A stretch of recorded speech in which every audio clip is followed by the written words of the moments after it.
Hey, how many times in your life have you heard the following? Freedom of speech has limitations. You can't yell fire in a crowded theater.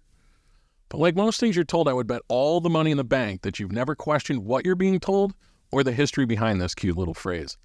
As a matter of fact, I'll even double down and say that most of you have probably even repeated that phrase yourselves without a clue of what you're talking about. Hell, I'm pretty sure I'm guilty of it myself at some point.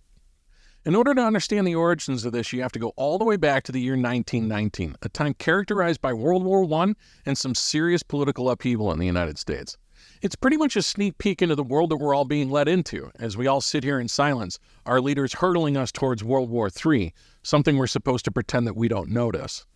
Well, back in 1919, a man named Charles Schneck chose not to remain silent and was arrested for distributing leaflets opposing the military draft. His actions resonate with today's kiddos on social media. However, the difference is the absence of authoritarian powers granted to government during times of war. It was Mr. Schneck's defiance that set the stage for a landmark Supreme Court case that radically changed our understanding of the First Amendment. During that era, Charles found himself arrested and charged, but for what, you might wonder? The court found Charles Schneck guilty of violating the Espionage Act.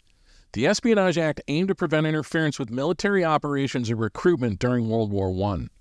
However, it was a portion of Justice Oliver Wendell Holmes Jr.'s opinion that's always cited. He stated the most stringent protection of free speech would not protect a man in falsely shouting fire in a crowded theater and causing a panic. So the next time you hear someone reference your inability to shout fire in a crowded theater, remember the historical context and understand what they're actually telling you. It has absolutely nothing to do with a fire in a theater. It has everything to do with you keeping your mouth shut and falling in line during a time when your freedom of speech might matter the most. This is yet another glaring example of where your rights will disappear and all the power will slide into the hands of the few whenever a serious crisis develops.